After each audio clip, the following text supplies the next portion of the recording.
Hello everyone, in this example we need to look at how to calculate the equilibrium constant for different redox reactions. So we're specifically asked to calculate the equilibrium constant for some reactions at 298 Kelvin and then indicate whether or not these equilibria are written reactant or product favored at equilibrium as written. So the most important thing is I'm going to look at using this equation here. So the standard cell potential is linked to the equilibrium constant as written there. And then we can take the discussion from there. All right, so to determine the standard cell potential, we of course need to split these equilibria into their respective half reactions. So the oxidation and reduction half reactions. And that just requires identifying which species is being oxidized and which species is being reduced. So for the first reaction, we can just get everything on the screen. So we can see the cobalt is being oxidized and the nickel is being reduced, right? The cobalt has an increase in oxidation number, nickel has a decrease in oxidation number. And if we write those half reactions, it means cobalt goes to cobalt 2 plus 2 electrons, and then nickel needs 2 electrons to be reduced to nickel solid. And I looked up their standard reduction potentials in the standard reduction potential table. All right, so then we can calculate the value of the standard cell potential from that using the value. So in other words, the standard cell potential is that of the cathode minus the anode, also known as the value of that what's being reduced minus that being oxidized. So cathode reduction minus anode oxidation, and I get here a value of 0.03, right, which is still larger than 0, but it's very small. So it's indicating that it's a product favored equilibrium, but it's not very slightly product favored. All right, and then we can use our given equation to solve for k.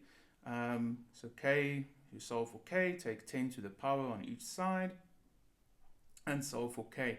And we see that k is larger than 1, but it's not massively larger than 1, indicating that yes, E naught cell was larger than 0, k is larger than 1, but it means we only have a slightly product favored equilibrium at 298 Kelvin, because neither of these quantities are massively larger than 0 or larger than 1, indicating like a very strongly product favored equilibrium.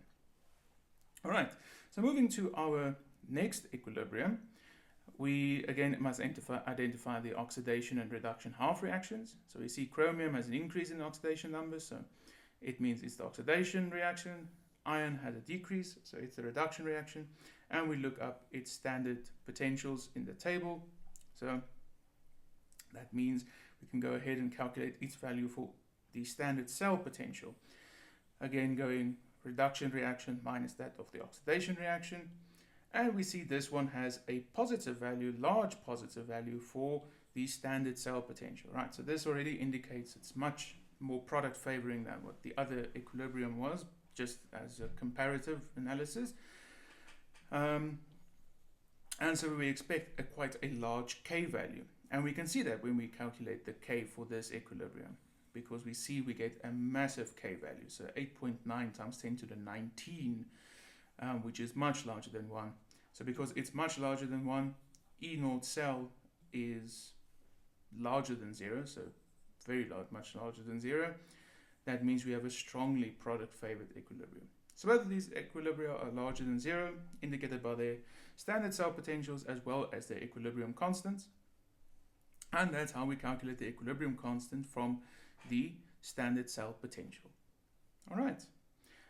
As always, the equation that I use here specifically is only valid at 298 Kelvin, right? Because it has some specific values that is absorbed into this constant over here.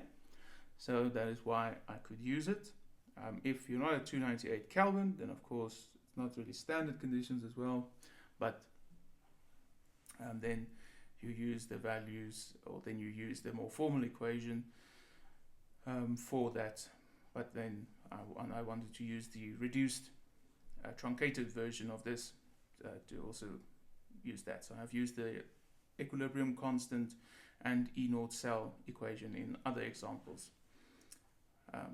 before. So this gives you an alternative, but it's specifically at 298 Kelvin where this equation is applicable. All right, good. Thank you for watching, and I'll see you in the next video.